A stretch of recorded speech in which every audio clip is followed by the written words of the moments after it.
Big TV భక్తి సమాచారం WhatsApp ఛానల్లో జాయిన్ అవ్వండి. అన్ని విశేషాలు ఎప్పటికప్పుడు తెలుసుకోండి. భగవన్నామాన్ని గనక మన మనస్సులో జపిస్తే ఎలా ఉంటుందో దూర్జులు చెబుతాడు. పవి పుష్పంబగు అగ్ని మంచగు అకూపారంబు భూమిస్థలంబగు శత్రుండతి మిత్రుడవు విషము దివ్యాహారమోను ఎన్నగా అవనీమండలి లోపలన్ శివ శివేత్యభాషణోల్లాసికన్ శివ నీనామము సర్వవశ్యకరమౌ శ్రీకాళహస్తీశ్వరా. భగవన్నామానికి అంత గొప్పతనం ఉంది. పవి పుష్పం మన మీద పిడుగుపడేలా ఉంటే అది పువ్వులా మారుతుంది. మనకెవరైనా విషాహారం పెడితే భగవన్నామాను స్మరిస్తున్నాం కాబట్టి ఆ విషం అమృతం అవుతుంది. భీమసేనుడికి కృష్ణరక్షణ కారణంగా దుర్యోధనుడు విషం పెట్టినప్పటికీ అమృతం అయింది. నాగాస్త్రాన్ని కర్ణుడు ప్రయోగిస్తే అది అర్జునుడి కంఠాన్ని ఛేదించవలసింది కిరీటాన్ని పడగొట్టింది. కృష్ణస్మరణ కారణంగా, భగవత్స్మరణ కారణంగా. అంచేత మనం ఈ కల్తీ రోజుల్లో, కరోనా రోజుల్లో ముఖ్యంగా మరవకూడనిది ఏమిటి అంటే భగవన్నామస్మరణ.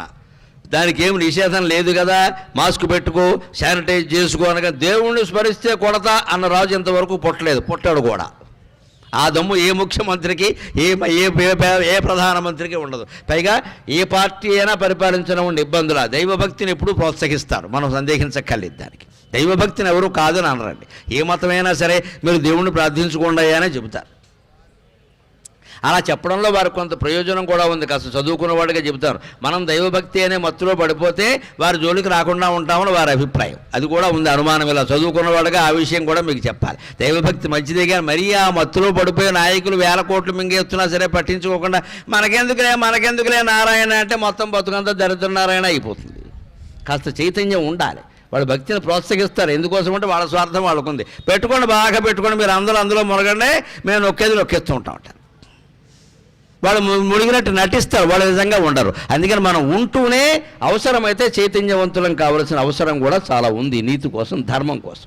అదే విష్ణువు చెబుతున్నాడు, నేను ఆత్మనిష్టలో ఉంటానయ్యా, నీ గరుత్మంతులతో నాకేం పని లేదు, ఆదిశేషులతో సంబంధించిన భయమూ లేదు అంటున్నాడు ఖచ్చితంగా. అందుకని ఆ మహావిష్ణువు యొక్క తత్వాన్ని మనం ఆశ్రయించాలి. అందుకోసమే ఒక్క మాట, ఎక్కడ ఉంటాడు విష్ణువు, ఎక్కడ పట్టుకోవాలి ఆయన్ని? ఒక చోట, 2 చోట్ల అంటే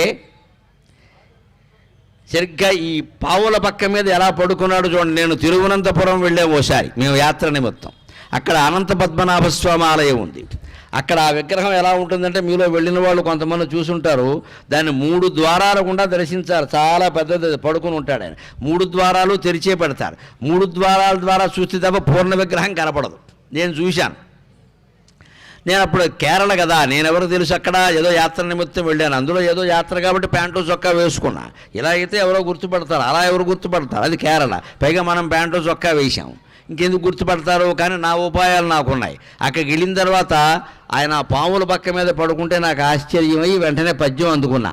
ఏమా పాముల పక్కపై సుఖముగా ఏ చింత లేకుండగా ధీమాగా నిదురించినావు.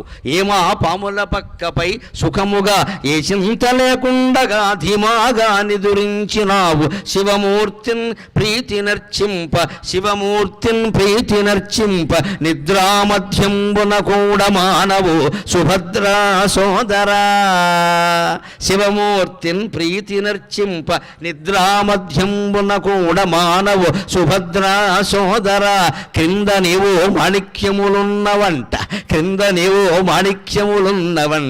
భ్రమలేదో పద్మనాభ ప్రభు అని అద్భుతమైన పద్యం మా అమ్మ దయ వల్ల ఆశువుగా వచ్చిందండి. అది మనకి భగవంతుడు ఇచ్చిన ప్రజ్ఞ. దీనివల్ల కలిగిన మేనేమిటో తెలుసా? మొత్తం మలయాళం మేళం అంతా పక్కకి తప్పుకుని మనకి దారి ఇచ్చేశారు.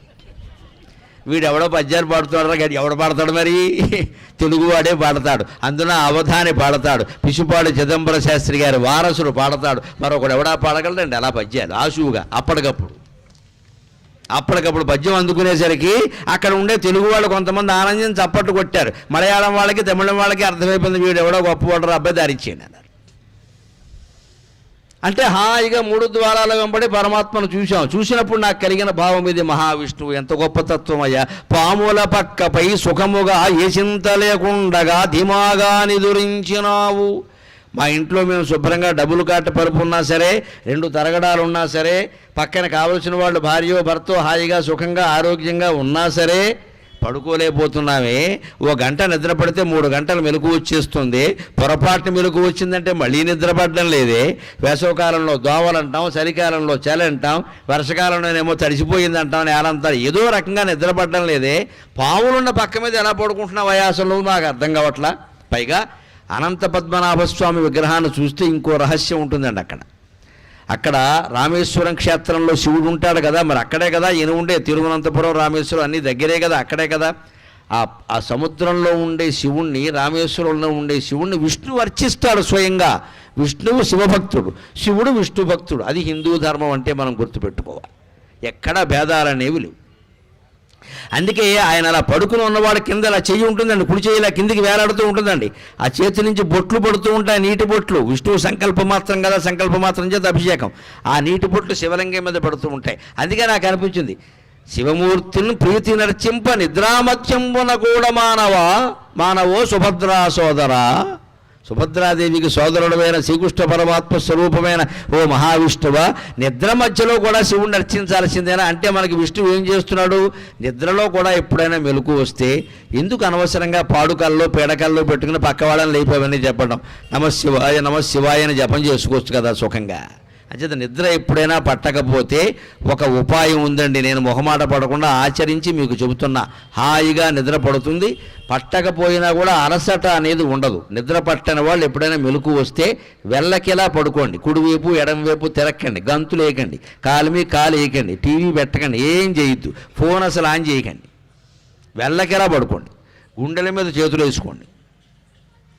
నమ శివాయ నమ శివాయ నమ శివాయ, నమో నారాయణాయ నమో నారాయణాయ నమో నారాయణాయ, శ్రీమాత్రే నమ శ్రీమాత్రే నమ శ్రీమాత్రే నమ. ఈ నామాలలో ఏదో ఒక నామం జపించండి, ఎంతసేపు అయితే అంతసేపు. కానీ ఒక్కటే షరతు, నిద్ర పట్టినప్పుడు ఎప్పుడు కళ్ళు తెరవకూడదండి, పొరపాటును కూడా. అవసరమైతే కళ్ళకి ఓ సన్న రుమాలో ఓ తుండుగుడ్డ సన్నగా ఉండదో కట్టేసుకోవచ్చు, బలంగా కాదు, మామూలుగా తేలిగ్గా. కళ్ళు తెరవకుండా మీరు పడుకుంటే, వెళ్ళకిలా పడుకుంటే, మీరు రాత్రి 1 గంట మాత్రమే పడుకున్నప్పటికీ 7 గంటలు నిద్రపోయినట్టుగానే సమానమే. అలసట లేకుండా హాయిగా ఉంటారు, పొద్దున్నే ఏ చింత ఉండదు. మనకి తెలియక ఏం చేస్తూ ఉంటే అనవసరంగా లేవడం, మంచినీళ్ళు తాగడం, టీవీ పెట్టడం, ఏదో చేస్తూ ఉంటాం. అక్కడ నడిచి ఇక్కడ నడిచి రాత్రి నిద్రపోలేదని మళ్ళీ పగల పడుకోవడం, అదో దండగా ఇదో దండగా. సుఖమైన ఉపాయం ఇది. నేను చాలా ప్రయాణాల్లో ఉంటాను, ఇప్పుడు దేశ విదేశాలు కూడా. ఈ మధ్య కరోనా కారణంగా వెళ్ళడం లేదు. కానీ ఒక ప్రదేశం కాదు, ఒక లోకం కాదు. ఓ రోజు ఇంట్లో ఉంటాం, ఓ రోజు హోటల్లో ఉంటాం, ఓ రోజు ఎవరింట్లోనో ఉంటాం. నిద్ర ఎలా పడుతుందండి కొత్త ప్రదేశంలో? నేను అలవాటు చేసుకున్నది ఇది. ఆరోగ్య శాస్త్రం, పతంజలి యోగశాస్త్రంలో కూడా ఉంటుంది. వెళ్ళకిలా పడుకో, గుండెల మీద చేతులు వేసుకో, హాయిగా దుప్పటి కావాలంటే కప్పేసుకో, మంత్రం జపించు, వదలొద్దు, కళ్ళు తెరవద్దు, నామం వదలొద్దు, కళ్ళు తెరవద్దు. మొత్తం అలసట తగ్గిపోతుందండి. మీరు పడుకోక్కర్లేదు. మధ్యలో ఎప్పుడు పట్టట్లేదు 2 గంటలైంది నిద్ర పట్టట్లేదు అనొద్దు, గడియారాలు ఇవి చూడొద్దు, ఆందోళన ఎక్కువైపోతుంది అనవసరంగా. ఏం పర్వాలేదు పట్టకపోయినా. ఆశ్చర్యం ఏంటంటే ఆ నామజపం చేస్తే ఒక అరగంటలో నిద్ర పట్టేస్తుంది. ఎందుకంటే ఎప్పుడూ నిద్ర బాగా రావాలి అంటే సంస్కృతంలో ఒక కవి చెప్పాడు చమత్కారంగా, బ్రహ్మదేవుడు నిద్రాదేవతను సృష్టించాట. కథ చెప్తారు కదా, నిద్రాదేవత. అందరికీ నిద్ర వచ్చేలా చేయమన్నట్టు. వెంటనే ఆవిడ అందుట, నా పని సుఖంగా జరగాలంటే నాకేమైనా ఉపాయం చెప్పండి అది. అంటే ఎవరి దగ్గరికి వెడితే సుఖంగా వెంటనే పడుకుంటాడు, ఎవరి దగ్గరికి వెడితే పడుకోడు. ఆయన బ్రహ్మదేవుడు శ్లోకం చెప్పాడు, కవి గారు రాశాడు, త్రీణి స్థానాన్యనిద్రాయాక చౌర్యద్యూత పరాంగనాక త్రీణి స్థానాన్ని నిద్రాయాక స్వభార్య పుస్తకం జప అన్నాడు శుభ్రంగా. 3 దగ్గరికి వెళ్ళకు నిద్రాదేవి, వాళ్ళ 3 పడుకోరు, ఎవరిని పడుకోనివ్వరు.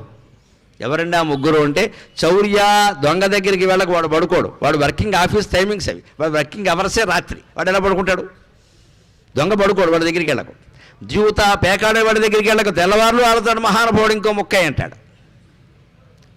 దొంగ దగ్గరికి వెళ్ళక వాడు పడుకోడు, పేకాడే వాడి దగ్గరికి వెళ్ళక వాడు పడుకోడు. పరాంగనాగా పరస్త్రీ మీద కాంక్ష పెంచుకున్నవాడు కూడా పడుకోడు, వాడి దగ్గరికి వెళ్ళకు.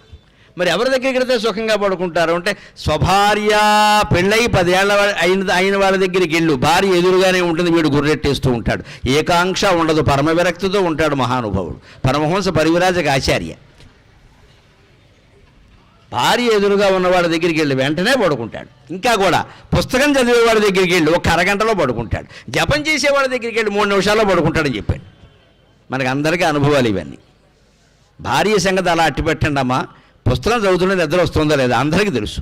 జపం చేస్తే ముందే వస్తుంది. అందుకని జపం ఎలా చేద్దామండి నిద్ర కోసం? పోనీ అలా చెయ్యగా జపం రుచి మరిగామనుకోండి, అప్పుడు నిద్ర కంటే జపం గొప్పదో తెప్పిస్తే నిద్ర మానేసి జపం చేయమండి. ఆ రుచి మరగాలంటే ముందు తినాలా? రుచి మరిగాడంటే 2 సార్లు తింటేనే కదా. ఒకసారి రుచి చూస్తే పొరపాటు, 10 సార్లు రుచి చూస్తే అలవాటు. రుచి మరగాలి కదా. ఆ ప్రాక్టీస్ అభ్యాసం ఎలా చేయాలి అంటే ముండిగా బండగా అలాగే పడుకుని జపిస్తూ ఉంటే కొన్ని నెలలకి 1 సంవత్సరం గడిచేసరికి దృష్టి అంతా దాని మీద ఉంటుంది. ఇక మనకి నిద్రతో పనే లేదు ఇంకా. అటువంటప్పుడు పాముల పక్క మీద కూడా విష్ణుమూర్తి ఎందుకు పడుకున్నాడో అర్థమవుతుంది. ఆయన స్వనామస్మరణలో ఉన్నాడు, ఆత్మధ్యానంలో ఉన్నాడు. ఈ ప్రపంచం మీద లేదు ఆయనకి దృష్టి. కింద పావులు ఉంటే ఏమి, పరుపులు ఉంటే ఆయనకి సంబంధమే లేదు. అందుకే అర్ధరాత్రి కూడా శివార్చన చేస్తున్నాడు. అంతేకాదు ఇంకో మాట మీరు గమనించాలి. ఆ మధ్య అనంతపురం, తిరువనంతపురంలో ఆయన నేలమాళిగల్లో లక్షల కోట్ల బంగారు గనులు ఉన్నాయనేది పత్రికల్లో, టీవీల్లో బాగా వచ్చాయి. ఇప్పటికీ తిరుపతి దేవుణ్ణి మించినటువంటి ఆస్తులు, సంపదలు కలిగిన వాడు ఎవరంటే తిరువనంతపురం దేవుడు అన్నారు.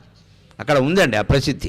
అక్కడేవో 5 గదులు ఉన్నాయని అవన్నీ తీశారని, 6వ గది ఇంకా తీయలేదని, దాని మీద నాగముద్ర ఉందని, అది తీస్తే చనిపోతారన్న ఉద్దేశంతో తీయడం లేదని రకరకాల మాటలు ఉన్నాయి. నాకు అనిపించింది ఏంటంటే, ఏమయ్యా పొరపాటు తలడా కింద 100 రూపాయల నోటు ఉంటేనే మాకు నిద్ర పట్టదు కదా, నీ కింద లక్షల కోట్ల బంగారు నాణాలు పెట్టుకుని ఎలా పడుకుంటున్నావయ్యా అమ్మాయికి చక్రవర్తి? అవి ఏమైపోతాయో, ఎవరు పట్టుకుపోతారో, ఈ బెంగేం లేదా? కిందనేవో మాణిక్యములున్నవంట భ్రమలేదో పద్మనాభ ప్రభు. నీ కిందేవో మాణిక్యాలు ఉన్నాయంటే భ్రమ లేదా అంటే ఆయన నాకు సమాధానం చెప్పాడు, భ్రమ లేకపోబట్టే నేను సుఖంగా ఉన్నాను రా అబ్బాయి, నువ్వు కూడా భ్రమ తగ్గించుకో సుఖంగా ఉంటావు. డబ్బు ఉండనియండి, ఉన్న డబ్బు ఏం పారేయక్కల్లా, అది ఉండే చోట ఉంటుంది. దాని గురించి ఆలోచించకుండా ఉంటే సరి. ఇది సుఖంగా నిద్ర పట్టాలంటే. For more videos like this, subscribe Big TV channel.